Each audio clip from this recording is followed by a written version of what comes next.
yo soy Saya y bienvenidos a un nuevo vídeo.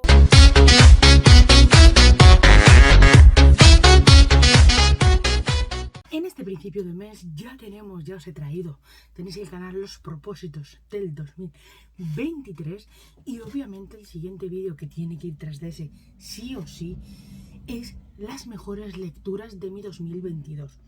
Normalmente todos los años os hago un top 10 de lecturas y hay años incluso que habéis tenido extras dentro de ese top 10 porque había leído muchos libros, me habían gustado muchos libros y entonces pues tenía mucho donde elegir y mucha variedad.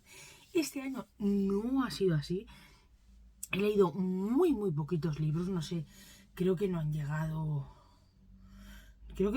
a 40 libros, creo que no.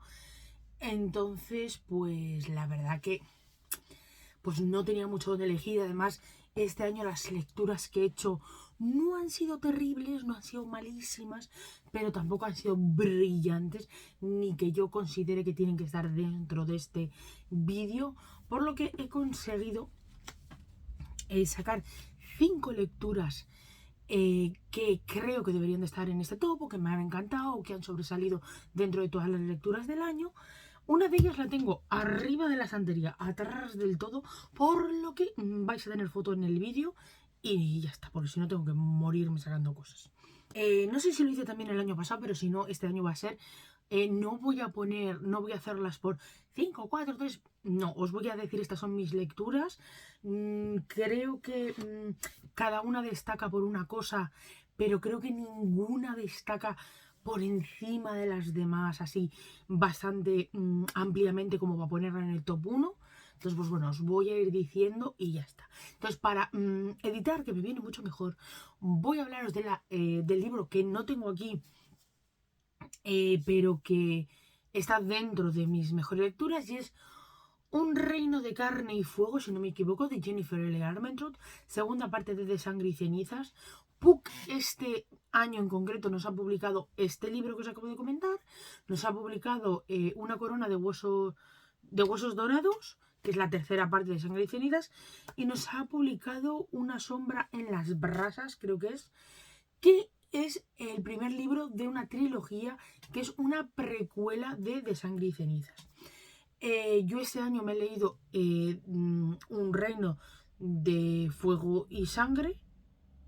No, carne y fuego, o fuego y carne. Tengo un trauma con este nombre del libro, nunca me sale bien. Y también me he leído Una corona de huesos dorados. He puesto este libro por encima del otro porque el otro en primero me pilló en pleno bloqueo lector. Tardé como 3 meses en leerlo. Se me hizo súper tedioso. En parte porque creo que ese libro tiene demasiado relleno. Y en parte porque tardé muchísimo. O sea, entre la última vez que lo leí y lo terminé hubo un gran abanico de tiempo. Entonces yo creo que eso también influyó en la decisión o en mi opinión sobre el libro. Debo de decir que el final de ese libro es brutal, apoteósico, magnífico, pero el final del segundo libro fue brutal. La historia también. Mucho, si os digo terriblemente, mucho no os puedo decir de cada libro, porque primero tengo memoria pez y este año ha sido una caca, entonces me cuesta un poquito. Y en esta saga en concreto me cuesta mucho definir los límites entre los libros. Es decir, que os puedo decir, ¡buah! Me encantó tal escena y tal escena estará en el primero o en el tercero y no en el segundo. O sea, me cuesta mucho delimitar las historias en esta saga, cosa que yo creo que es un punto positivo porque fluyen tanto que al final cualquier escena podría estar en cualquiera de los libros. Lo que sí que es verdad, que sí que puedo decir 100% de este libro, es que creo que es una evolución, una gran evolución personal de Poppy. Vemos mucho de ella, su evolución, sus pensamientos, su razonamiento, su toma de decisiones, ¿cómo decirlo? Sus dilemas internos. Igual el único pero que le pongo es que dan mucha vuelta sobre todos estos problemas, pensamientos interiores de Poppy dan muchísimas vueltas. Pero me encantó, me bebí el libro de inicio a fin. Y eso que no son libros cortos. Y lo que digo siempre cuando leo estos libros, me falta la parte de vista de Huck. Me falta muchísimo su punto de vista. Además, por aquí arriba, en algún lado, os aparecerá. Y si no, me acuerdo, también lo dejaré en la cajita de la descripción. Este libro tiene reseña en el canal junto con los otros dos. De los 3 primeros libros hice una reseña en el canal, así que os la dejaré en la cajita y espero que os haya salido, os está saliendo por aquí, donde hablo más profundamente. Pero la verdad que los personajes, la trama, la historia, la evolución de Poppy, la evolución de la trama, las cosas de las que te enteras, que creo que es en ese libro, pero claro, es lo que os estoy diciendo. Creo que en ese es cuando te enteras de ciertas cosas de Poppy que te quedas... Y la verdad que yo creo que ese libro gana o está un poquito por encima del de Una corona de huesos dorados, por lo que os acabo de decir. Porque el tiempo que tardé desde que lo leí hasta que lo terminé fue demasiado amplio y eso hizo como que perdiera un poquito de interés y de ganas por el libro.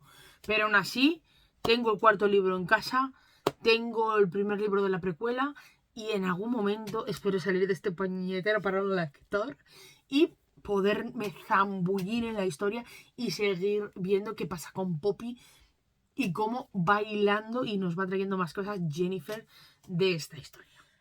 Después de este libro, otro que sin duda alguna tiene que estar en esta lista es La hipótesis del amor de Ali Hasselwolf, publicado por Contraluz. Tengo la segunda parte, que es La química del amor, creo que se llama el segundo. Este es un libro que me encantó, que en él tenemos 2 protagonistas, uno un profesor de universidad, la otra una alumna que está haciendo... Y no sé cómo se llama eso, no sé si se llama el doctorado. Todo ello se desenvuelve en una universidad, como he dicho yo, de biología o de química o de alguna materia de estas que a mí me encantan. Y pues vamos viendo, pues eso, cómo va avanzando el doctorado de ella, cómo va avanzando su relación y vamos viendo cuáles son los baches que van teniendo en el camino, las dificultades que van a tener que ir, iba a decir, sobrellevando, venciendo, superando, para poder que su relación pueda ir avanzando. A mí me gustan muchísimo los 2 personajes. Sí que es verdad que el protagonista, que creo que se llama Adam... A ver si encuentro... Sí, Adam. Al principio no me gustaba, me parecía súper estirado, súper creído de sí mismo, súper altanero, súper... aquí estoy yo. Pero sí que es verdad que creo que a lo largo del libro le vamos conociendo más, nos van dando otra perspectiva de él, vamos viendo otras facetas y eso va haciendo que yo personalmente le coja mucho cariño, me caiga súper bien. Crea que es una muy buena persona, que le ayuda mucho a Olive y que hace muy buena pareja. Olive también me parece un buen personaje, tiene una historia bastante cruda por detrás, que es una de las, digamos, de los puntos por los que ella ha elegido en concreto esta carrera y este doctorado. Y la verdad que me gusta mucho la evolución. Creo que es una relación muy dinámica, una historia que va evolucionando muy dinámicamente, que para mí no tenía nada metido con calzador, ni que te chirriase, ni que te sobrase. Creo que es muy dinámica. Y la verdad que a mí personalmente me gustó mucho. El segundo libro todavía no lo he leído. Debo de decir que son historias totalmente independientes. Creo que lo único que las une es que las historias están todas contadas en un ámbito, iba a decir, o sea, de química, en laboratorios, en tal, porque creo que la autora o ha estudiado o trabaja en ese ámbito y tal, y es un punto muy a favor, porque a mí, yo he estudiado de ese ámbito y me gusta mogollón ese ámbito, aunque no trabaje en él. Y pues tengo ganas de leer su segunda parte, pero está súper recomendado. También deciros que todos los libros que tengan reseña en el canal, o bien os la dejaré por aquí arriba cuando salga dicho libro, y también, si me acuerdo, os lo dejaré en la cajita de los comentarios, porque hay algunos que sé que tienen reseñas, pero otros no me acuerdo mucho. Y cambiando totalmente de tercio, os voy a traer A la caza del diablo de Kerry Maniscalco, publicado por Puck, cuarta y última parte de A la caza de esta tetralogía de la autora que nos ha traído Puck. Me ha encantado, y yo era muy reticente con estos libros porque están catalogados como thrillers, y como sabéis, yo normalmente de la fantasía, de la romántica, y no sé si tengo algo como un género así más... esos, digamos, que podríamos llamarlos, que son mis dos géneros predominantes de lectura. Entonces no sabía cómo me lo iba, si me iba a gustar o no. Me llamó la atención en un primer momento lo que es la saga en conjunto, porque A la caza de Jack el Destripador me pareció muy interesante ver de qué iba. Además, estamos hablando de una época bastante antigua, donde las mujeres lo único que eran casarse, tener hijos y chimpún. Y en cambio nuestra protagonista se estaba dedicando a ser forense, abrir cuerpos, ver vísceras, seguir pistas, hacer como detective para poder cumplir o solucionar los casos, saber quién ha sido el asesino. Entonces es muy interesante. Y aunque cada libro tiene su propia trama, su propio caso, sus propias pruebas y su propia conclusión, sí que es verdad que todos ellos tienen un hilo conductor que nos lleva a este cuarto y último libro, que en él tenemos, creo que era porque tengo un poquito de problemas con ello, pero creo que era algún tipo de asesino que va matando de diferentes maneras, sin dejar grandes pistas, o que los asesinatos pasaban... Es que ya os digo que tengo un problema.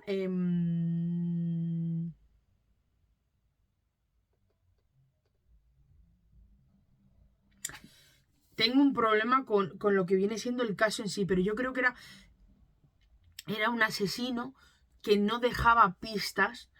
Y los asesinatos, no sé si era que a las víctimas no se las encontraba, o que podían pasar por simples muertes accidentales, o suicidios o cosas de esas. Entonces, claro, ella al final, no sé si cuando termina el tercer libro, que termina de una manera muy...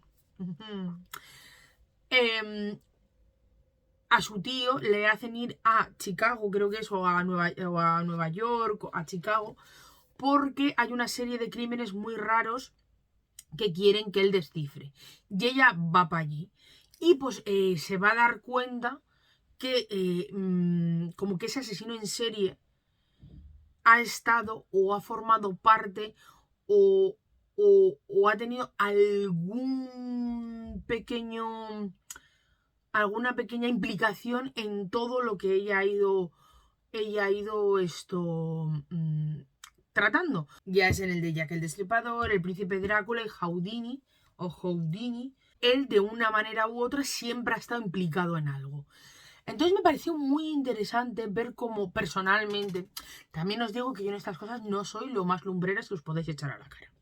Pero a mí me llamó la atención que yo personalmente en todos los libros no vi ningún patrón, ni ninguna pista, ni nada que me hiciese sospechar que los libros estaban hilados, a excepción de sus dos protagonistas, o sus tres protagonistas principales, que es la protagonista Andrea Rose, el otro protagonista que es Thomas, y el otro que es el tío Jonathan, creo que se llama.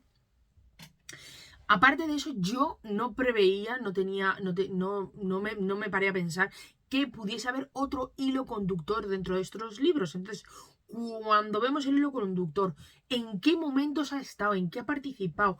¿En qué ha sido cabecilla? ¿Qué ha desencadenado su participación? Me pareció brillante. Además, ves al hombre, ves las cosas que hace y te quedas tú como... Entonces me encantó, me encantó. Fue un libro que disfruté muchísimo porque, claro, como os he estado diciendo, creo que cada vez que ha salido un libro, la autora como que en cada libro iba añadiendo más pistas, más cosas, te ibas haciendo tus propias cábalas, tus propias apuestas, decías, este no, este me parece que sí, pero esto es muy obvio. Más que en el primero me pareció que de eso faltaba bastante, pero en los otros no, entonces se me hizo como más dinámico, vas diciendo, vale esto, vale lo otro, además dentro del propio libro se nos entrelaza la relación de los protagonistas, sus altibajos, lo que va pasando. Entonces, me encantó. Además, en este libro, en la parte de atrás, las últimas páginas, tenemos el relato, se podría decir, porque en Estados Unidos lo sacaron aparte el relato que está narrado por Thomas. Exactamente, no me acuerdo en qué parte estaba. Ya he mirado un poquito el relato y el relato está enfocado en el tercer libro, en la parte final del libro, que es algo que le pasa a Andrew Rose. Quien haya leído la saga o el tercer libro sabrá de qué le estoy hablando. Entonces está focalizado en esa parte y creo que enriquece bastante ver el punto de vista de Thomas, cómo se sintió en ese momento, qué pasó por su cabeza, qué hizo, qué no hizo, qué pasó. Y en la mayoría de este tipo de libros, como os he dicho antes, lo que yo he hecho en falta es el punto de vista del personaje. Me da igual que sea masculino, me da igual que sea femenino, cómo para ver las dos caras de la moneda y cómo se van sintiendo cada uno de ellos en esas situaciones. Sí que es verdad, no creo que sea este el caso, pero bueno, sí que es verdad que muchos autores o autoras se guardan esa baza para poder sacar otro libro o otros dos libros, como desde el punto de vista de la otra persona. Pero sí que es verdad que hay momentos en los que eso está muy bien porque te da ese punto de vista, y hay otros que llega a ser como muy repetitivo porque, claro, al final en ciertos momentos es la misma historia contada desde el otro punto de vista, entonces llegas a aburrirte muchísimo. Ya os digo, en otros libros no. Por ejemplo, uno así que me venga a mí a la cabeza. En Crepúsculo no sé en qué momento sacaron el primer libro desde el punto de vista de Edward. Y hay en momentos puntuales de la trama en los que te interesa. ¿Por qué? Porque hay momentos en los que Edward no los pasa con Bella o no los pasa en el pueblo, o hay momentos puntuales en que hace algo que no está relacionado con Bella y que tú ni ves, ni intuyes, ni nada en Crepúsculo. Pero el grueso del libro te sobra, porque es que es como muy aburrido. Además es que Edward es muy pesado. Pero, por ejemplo, en vez de sacar ese libro o haber hecho como un resumen de ese libro, el libro que es bastante interesante, que se podría ver desde el punto de vista de Edward, hubiese sido Luna Nueva. Porque Luna Nueva, el 95% del libro no lo pasan juntos, cada uno lo pasa de una manera. En Luna Nueva ya vimos el punto de vista y cómo lo pasó Bella, y estaría muy bien ver cómo lo pasó Edward. Pero el libro es así, donde realmente la historia es la misma y verías prácticamente lo mismo. Está bien que cada X capítulos, no te digo que sea uno sí, uno no, pero cada X capítulos podamos ver un poquito los pensamientos, la manera de verlo, la manera de sentirlo del otro protagonista del libro, porque creo que enriquecería mucho más el libro y te estaría enganchando un poquito más, porque claro, al final en una misma situación dos personas pueden pensar diferente. Entonces, a mí la verdad que me encantó. Y yo en general, todo lo que he leído de esta autora, que creo que es esta trilogía y El Reino de los Malditos, yo os la recomiendo. Bueno, si me he movido es porque acabo de darme cuenta de un terrible error que he cometido y vengo a subsanarlo.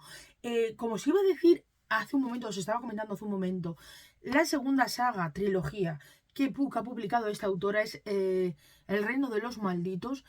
Y os iba a decir que el primer libro lo publicaron el año pasado y el segundo este. Mentira. Los dos se han publicado este año. El segundo fue en septiembre y creo que el primero fue por enero, una cosa así. Y este enero, por el 23, una cosa así, se cerrará esta trilogía. Yo le tengo muchas ganas. Pero claro, yo no recordaba que se había sacado el primero y claro, tengo que meter este libro entre mis mejores lecturas de este año. Entonces ya llego a 6. ¿Por qué? ¿Por qué este y no el segundo? Para empezar, En este tenemos a dos gemelas que se llaman Emilia y Vittoria, que viven en la bella Italia, creo que era, y son brujas, pero brujas encubiertas, porque estamos en una época, en un tiempo en el que, claro, las brujas no eran bien vistas. Entonces, ellas pues tranquilamente viven su vida, patatín y patatán. ¿Qué pasa? Que un día Vittoria aparece muerta. Y claro, ¿qué pasa? Que Emilia dice que se vengará. En ese momento, ella le da así, ni corto ni perezoso, porque es la idea mejor de todo el planeta, que es invocar un demonio. Invocar un demonio para que le ayude a encontrar al asesino de su hermana y ella poder vengarse. ¿Qué pasa? Que el demonio que ella invoca, pues precisamente no es un demonio menor. Vamos a dejarlo ahí. Entonces, ella y este demonio a lo largo de toda la historia van a intentar encontrar diferentes pistas y diferentes culpables o diferentes sospechosos que podrían ser el asesino de su hermana. Y entonces, más o menos a grosso modo, esa es la sinopsis del libro. ¿Por qué este libro está aquí y no el segundo? Prácticamente me pasa exactamente lo mismo que lo que me ha pasado con un reino de carne y fuego, creo que es así, y una corona de huesos dorados. El segundo lo leí en mi pedazo de bloqueo lector, lo dejé en un punto y ya cuando lo retomé me gustó el libro, pero había perdido esa frescura y esas ganas que tenía de leerlo. Entonces, básicamente por eso está aquí este, pero el segundo también es buenísimo, porque en los dos Emilia crece mucho, se conoce a sí misma, conoce algunos aspectos de su vida, de su herencia y de su historia que no era como le habían contado en su momento, se mete en 3.300 millones de problemas, tiene 3.300 broncas con la gente, termina teniendo un roneo con su... lo diré, con su demonio. Y claro, ella va a llegar a un punto en el que va a tener que tomar una decisión. Y esa decisión puede ser una decisión que cambie el transcurso de las cosas tal y como se tenían pensadas. Claro está, que luego en el segundo hacen un giro. Ahí al final del segundo que te quedas ojiplástica. Y claro, ya vuelve a cambiarlo todo. Entonces, básicamente, como podéis daros cuenta, los dos me han gustado. Los dos perfectamente podrían estar en estas mejores lecturas. Pero simple y llanamente me cojo este en vez del otro. Porque este me enganchó de inicio a fin. Y el otro, como entré en mi pedazo bloqueo lector, pues se quedó ahí un poquito pillado. Aún así, los dos libros perfectamente, si me acuerdo, pondré aquí una foto. Los dos libros perfectamente podrían estar en estas mejores lecturas. Tengo muchísimas ganas de que Puck saque el tercero. El segundo se llama Los 7 círculos del infierno, si no se me da mucho la olla. Sí, Los 7 círculos del infierno. Y yo, la verdad, que solo puedo recomendaros a esta autora porque es una maestra en este de mezclar, vamos a decirlo así, o hacer una historia que tenga amor, traiciones, matanzas, asesinatos. Matanzas y asesinatos es lo mismo. Tengamos fantasía de por medio y un caso policíaco que hay que resolver. Me encanta. Una genia, os la recomiendo mucho. Y después de meter este libro aquí, que en principio no tenía por qué estar aquí porque no me acordaba de él, pasamos a otro que podría ser realismo, con un poquito de magia, del cual me llamaba muchísimo la atención por lo que viene siendo el tema a tratar, pero que no pensé que podía llegar a ser un libro que me gustase tanto y que pudiese estar en mis mejores lecturas del año. Y el libro es La casa en el mar más azul, de T.J. Klum, autor, si no me equivoco, de La canción del lobo. Este está publicado por Crossbook y es una maravilla, una obra de arte y es fascinante. En él tenemos a un señor que no sé cómo se llama, Linus, que trabaja para una organización que va a diferentes orfanatos a ver su funcionamiento, cómo tratan a los niños, cómo hacen las cosas los niños, ver si se pueden meter en problemas, si no. Y él escribe como un informe y digamos que ese informe se toma bastante en cuenta para cerrar definitivamente ese orfanato o no. vamos a partir de la base que esos niños no son niños normales, son niños que tienen superpoderes de una u otra manera, o tienen características sobrenaturales de alguna u otra manera. Y entonces al final él es bastante meticuloso, bastante rígido, bastante centrado, no pone su opinión en nada, él es súper objetivo, lo que ve lo escribe, puntos y comas, y no añade absolutamente nada más. Entonces la organización le encanta su manera de trabajar, su metodología, y por eso le mandan a un orfanato a tomar por saco en el culo del mundo, donde están, digamos que los niños o uno de los niños más peligrosos o con un poder o una característica súper peligrosa, y él quiere, y la organización quiere que valore si este orfanato debería de seguir abierto o no.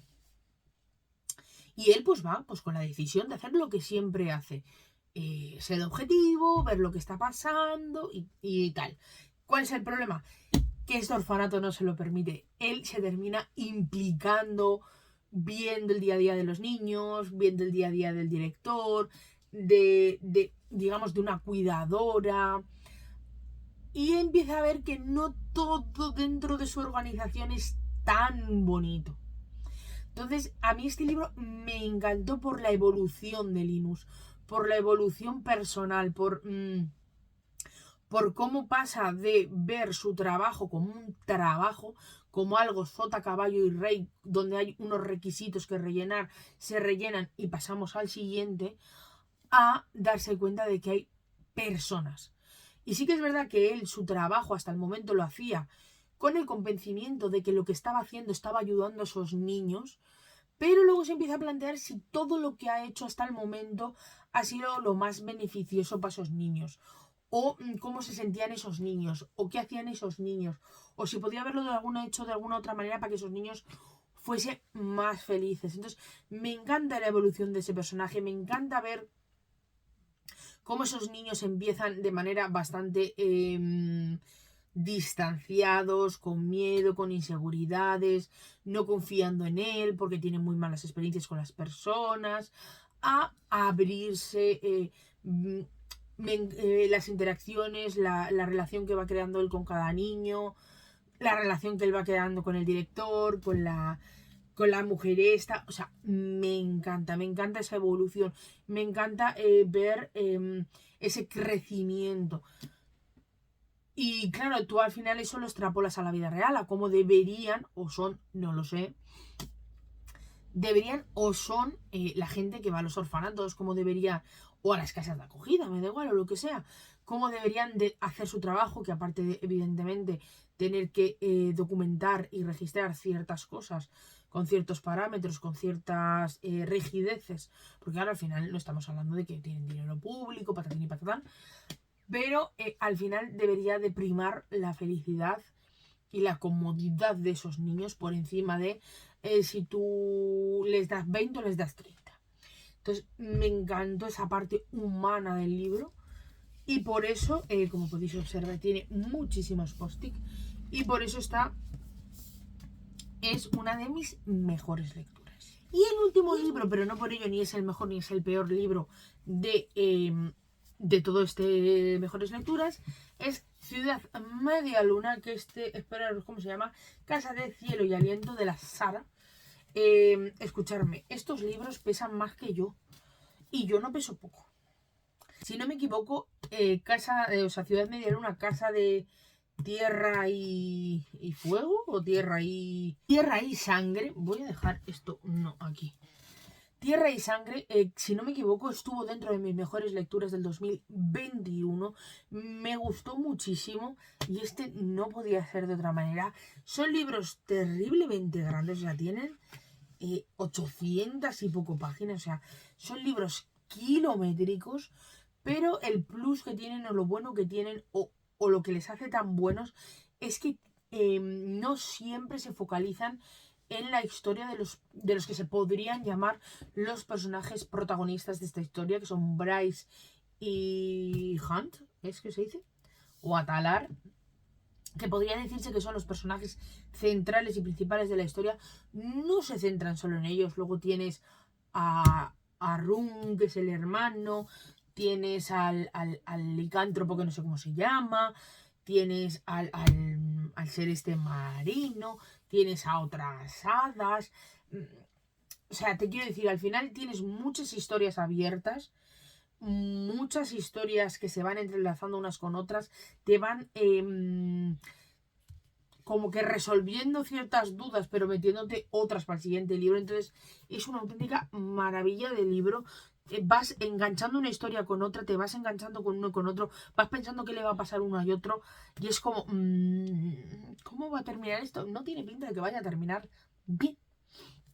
¿Qué pasa? Que el final de este libro me desgarró el corazón.